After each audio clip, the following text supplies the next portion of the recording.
السلام علیکم الحمد للہ رب العالمین اللہم صلی علی محمد وعلی آل محمد کما صلیت علی ابراہیم وعلی آل ابراہیم انک حمید مجید اللہم بارک علی محمد وعلی آل محمد کما بارکت علی ابراہیم وعلی آل ابراہیم انک حمید مجید اعوذ باللہ من الشیطان الرجیم بسم اللہ الرحمن الرحیم الذین اعوذ باللہ من الشیطان الرجیم بسم اللہ الرحمن الرحیم قد افلح المؤمنون الذین هم فی صلاتهم خاشعون. تمام تعریفیں اللہ وحدہ لا شریک کے لیے خاص ہیں جس نے ہمیں مسلمان بنایا. بے شمار رحمتیں نبی پاک صلی اللہ علیہ وآلہ وسلم اور ان کی آل پر. آج میں نے آپ کے سامنے سورۃ المؤمنون کی جو آیات تلاوت کی ہیں جن کو آج ہم سمجھنے کی کوشش کریں گے کہ اللہ تعالیٰ نے ہمیں اس میں کیا سمجھا، کیا بتایا ہے، کیا حکم دیا ہے. قرآن پاک کی کوئی بھی ایک آیت ہے نا وہ اللہ تعالیٰ کی طرف سے ایک نشانی ہے. آیت پر تو نشانی ہے اور وہ ایک آیت ہی انسان کے لیے معجزہ ہے. معجزہ کہتے ہیں عقل کو عاجز کر دینے والی چیز، یعنی کہ جس سے ہم کہہ لیں کہ یار یہ ہمیں سمجھ نہیں آ رہی کہ یہ کیا ہو گیا. تو قرآن پاک جو ہے وہ پوری اس کی ایک آیت بھی ہونا وہ انسان کی زندگی کے لیے کافی ہے کامیاب ہونے. ہم اس کو آج سمجھنے کی کوشش کریں گے کہ اللہ تعالیٰ نے ہمیں ان دو آیات میں مومنوں کی کچھ نشانیاں بتائی. سب سے پہلی نشانی بتائی افلاح، کامیابی، یہ مومن کی نشانی ہے. صلاۃ، نماز مومن کی نشانی ہے. خاشعون، عاجزی، انکساری، خشیت اختیار کرنا اللہ تعالیٰ کی، یہ بھی مومن کی نشانی ہے. قد افلح المؤمنون، قد البتہ تحقیق. اب جہاں پہ قد استعمال ہوتا ہے اس کا مطلب ہے کہ اللہ تعالیٰ کسی بات پہ زور دینا چاہ رہے ہیں. اور اس کو ہم ایسے بھی سمجھ سکتے ہیں کہ قرآن پاک کی پہلی آیت الف لام میم ذالک الکتاب لا ریب فیہ، اس کتاب میں کوئی شک نہیں ہے. اب یہ اسی کی تاکید بار بار اللہ تعالیٰ نے مختلف مقامات پہ کی ہے. لقد کان لکم فی رسول اللہ اسوۃ حسنہ، تمہارے لیے البتہ تحقیق آپ صلی اللہ علیہ وسلم کی زندگی بہترین نمونہ ہے. اب جہاں جہاں قد کا استعمال ہوا ہے تو اللہ تعالیٰ نے زور دیا ہے اس بات پر کہ تم مومنوں میری بات کو غور سے سن لو، اس کتاب میں کوئی شک نہیں ہے. یہ جگہ فرمایا وَقَدْ خَابَ مَنْ دَسَّاهَا قَدْ أَفْلَحَ مَنْ تَزَكَّىٰ. وَقَدْ خَابَ مَنْ دَسَّاهَا یعنی کہ جہاں بھی اللہ تعالیٰ نے تاکید کی ہے نا تو اس کا مطلب یہ ہے کہ اللہ تعالیٰ پوری تمہید باندھی ہے قرآن میں کہ اس میں کوئی شک نہیں ہے، یہ میری طرف سے کتاب ہے، تم اس پہ غور کرو، اس پہ تفکر کرو. اب یہاں پہ اگلا لفظ آتا ہے جی افلاح. اس کے معنی تو کامیابی کے ہیں لیکن ہم یہاں پہ سمجھیں گے کہ اللہ تعالیٰ نے یہ تین لفظ ایک آیت کے اندر بڑے مختصر اور جامع الفاظ. افلاح کا مطلب ہوتا ہے کامیابی، لیکن اس کو ہم ایسے سمجھیں گے کہ زمین سے جب کوئی کسان کھیتی کو اگانے کے لیے زمین کو پھاڑتا ہے نا تو افلاح کا مطلب ہوتا ہے پھاڑنا، نکالنا اس میں سے. اب یہاں پہ مومنین کو اللہ تعالیٰ نے مومنین کی صفت بیان کیا تو ہم نے کیا نکالا ہے اور آگے نماز کا تذکرہ ہے تو ہم نے نماز میں جب کھڑے ہونا ہے تو اس میں ہم نے اپنی روح جو ہمارے اندر موجود ہے اس کے اوپر کافی سارے غلاف ہیں یا پردے ہیں. وہ کس قسم کے ہیں؟ جیسے مال کا ہے، ایک فتنہ ہے اور ہمارے سوچوں میں رہتا ہے.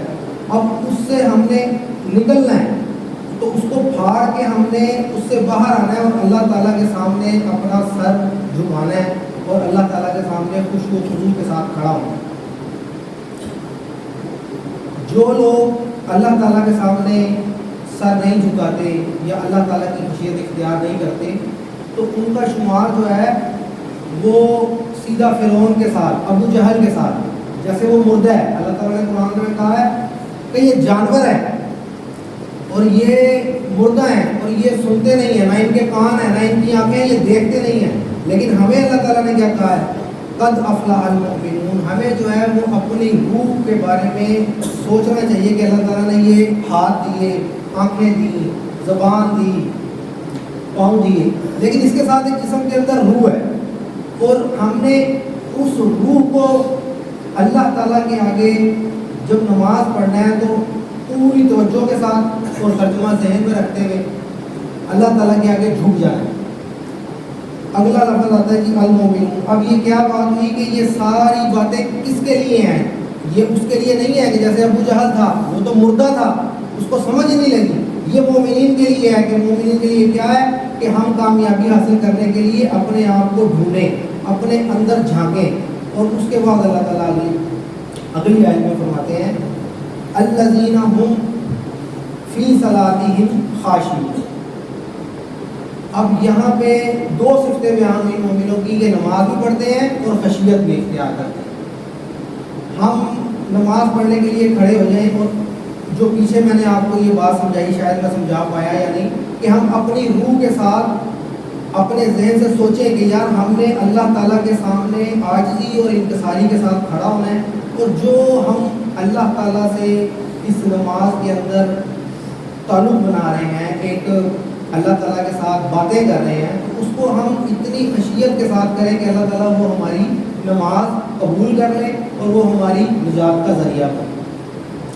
یہاں پہ ایک بات میں ضرور کہوں گا، اللہ تعالیٰ شیخ صاحب کو جنتوں میں اعلیٰ مقام دے اور ان کی قبر کے لیے آخرت کی منزل آسان کرے. انہوں نے بہت محنت کی اس مسجد میں، ہمارے اوپر، میرے اوپر، ہم سب کے اوپر، جنہوں نے ہمیں رمضان میں کھڑا کر کے ایک ایک لفظ کا نماز کا ترجمہ بتایا، جس کی وجہ سے نماز میں خشوع اور خضوع ہمیں حاصل ہوتا ہے. اللہ تعالیٰ ان کے درجات اور بلند کرے.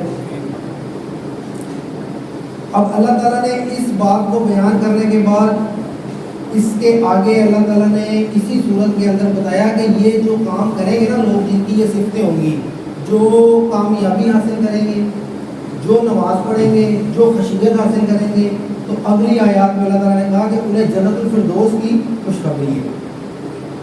تو یہ نماز کے اب نماز پڑھنے کے بے شمار فائدے ہیں، جس میں سے یہ چند اللہ تعالیٰ نے اس صورت کے اندر بیان کیے ہیں. نماز جو ہے وہ ایک دعا ہے. جب ہم اللہ تعالیٰ کے سامنے کھڑے ہوتے ہیں، اللہ تعالیٰ سے دعا کرتے ہیں، تو اس میں ہماری اگر توجہ نہیں نہ ہوگی تو اللہ تعالیٰ بھی کہتا ہے غافل کو میں بھی اس کے حال میں چھوڑ دیتا ہوں. تو نماز پڑھنے کے ساتھ ساتھ ہمیں نماز میں خشوع و خضوع کرنا لازمی ہے.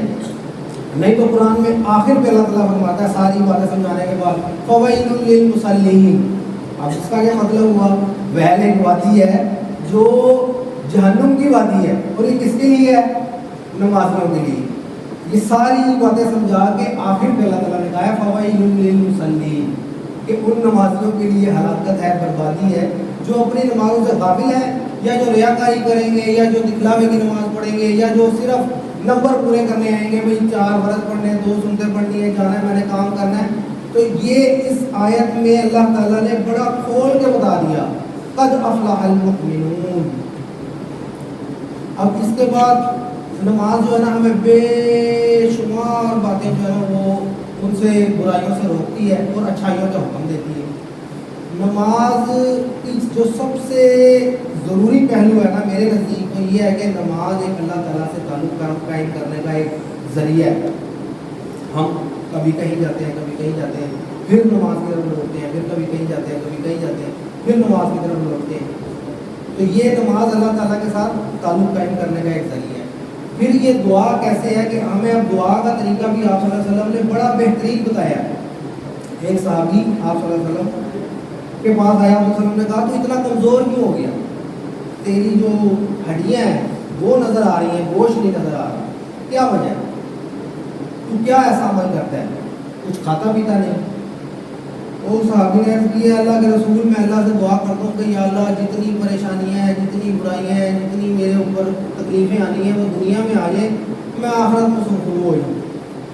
تو اللہ کے نبی نے فرمایا کہ نہیں, ایسا نہیں ہے, بلکہ تم یہ دعا کیا کرو. اللہ تعالیٰ نے دعا سکھائی, پوری امت کے لیے آسانی ہو گئی. ربنا آتنا فی الدنیا حسنۃ وفی الآخرۃ حسنۃ وقنا عذاب النار. اب یہ دعا ایک تحفہ ہے جو ہمیں ہر نماز میں, آپ نے فرمایا کہ جب میرے پہ درود بھیج دیا کرو دعائیں کثرت سے کیا کرو. تو وہ ہم یہ دعا اپنی اس نماز میں لازمی شامل کریں کہ اللہ تعالیٰ دنیا میں بھی آسانی دے, آخرت میں. مانگنے کے طریقے کے حوالے سے بس آخری ایک حدیث سنا کے تو میں اپنی بات کو ختم کروں گا, شاید لمبا ہو گیا. آپ صلی اللہ علیہ وسلم ایک سفر پہ گئے, وہاں پہ ایک دیہاتی کا گھر تھا, تو آپ صلی اللہ علیہ وسلم نے ادھر سفر میں اسٹے کیا.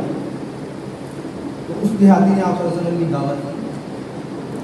آپ صلی اللہ علیہ وسلم نے پیٹ بھر کے کھانا کھایا, اور آتے میں جب اس سے ملاقات کی تو کہا بھی کہ تم نے ہماری بڑی اچھی توازہ کی ہے, بڑی اکرام کیا, بڑی عزت کی, تو اب تم نے لازمی ہمارے پاس آنا ہے اور ہم بھی تمہاری جو ہے نا وہ دعوت کریں گے, تمہیں لازمی ہمارے پاس آنا ملیں گے.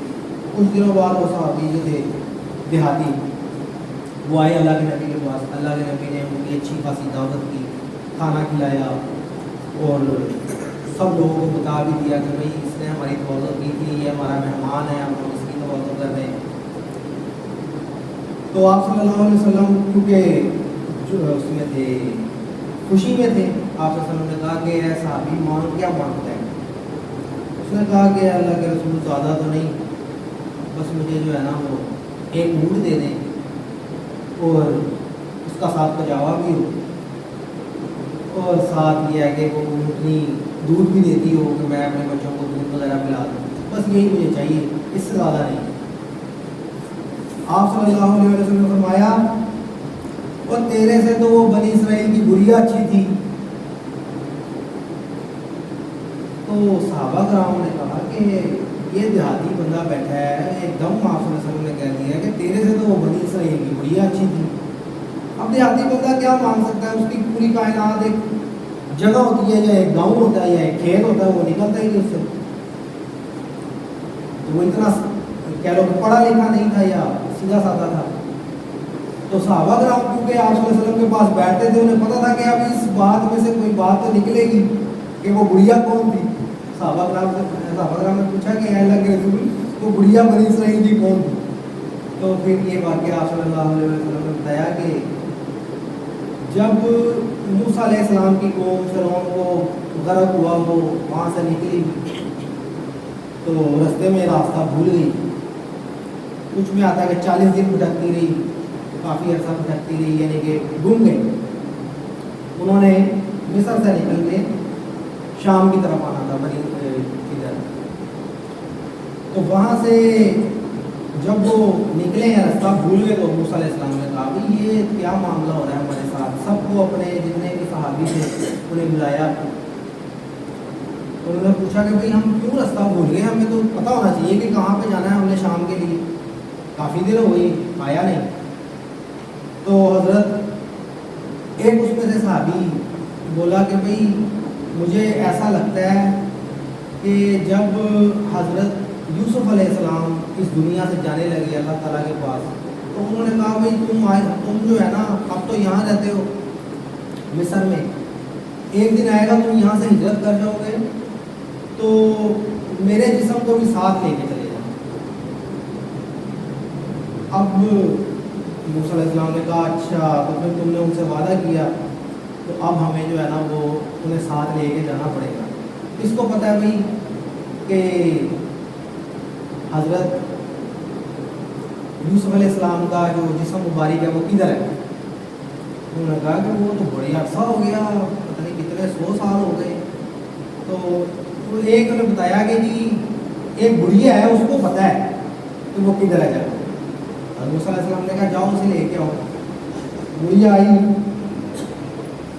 تو اس نے کہا کہ آپ حضرت موسیٰ علیہ السلام نے پوچھا بتاؤ بھائی کہاں پہ ہے حضرت یوسف علیہ السلام کا جسم؟ تو گڑیا نے کہا کہ میں آپ کو ایک شرط پہ بتاؤں گی۔ موسیٰ علیہ السلام نے کہا بتاؤ کیا شرط ہے؟ کہ آپ مجھے گارنٹی دیں کہ جنت میں آپ میرے ساتھ ہوں گے یا میں آپ کے ساتھ ہوں گا۔ موسیٰ علیہ السلام نے تھوڑی دیر وقت کیا، پھر اللہ تعالیٰ کی طرف سے وحی آئی کہ بھائی اس کو گارنٹی دے دو جنت میں جانے کی۔ اب یہاں تک تو یہ وہ بات ہے کہ اس دیہاتی کو یہ بات مانگنی چاہیے تھی کہ اے اللہ کے رسول مجھے جنت میں آپ کا ساتھ چاہیے، لیکن اس دیہاتی نے وہ مانگا۔ آگے قصہ مختصر کے حضرت موسیٰ علیہ السلام نے کہا بتاؤ بھائی کہاں پہ ان کا جسم مبارک ہے؟ تو اس نے کہا کہ ایک ساتھ جو ہے نا یہاں پہ تالاب ہے وہاں پہ چلیں۔ تالاب میں گئے، پھر سب کو کہا، وہ بنی اسرائیل تھوڑی تھوڑی تھی، لاکھوں کی یا ہزاروں کی تعداد سے تھے، تو وہ انہوں نے کہا کہ یہ پانی جو ہے نا خالی کریں، اس کے نیچے ہے۔ وہ سارا تالاب جو ہے نا وہ صحابہ کرام نے ان کے صحابیوں نے خالی کیا۔ پھر ایک جو ہے نا نشان والی جگہ تھی، گڑیا نے کہا کہ اس کو کھودو، وہاں سے کھودا گیا تو حضرت یوسف علیہ السلام کا جو ہے نا وہ جسم مبارک انہوں نے نکالا اور اپنے ساتھ شام لے گئے۔ اللہ تعالیٰ جو میں نے سنایا ہے اللہ تعالیٰ قبول کرے، میرے حق میں بھی اور آپ کے حق میں بھی اللہ تعالیٰ عمل کرنے کی توفیق دے۔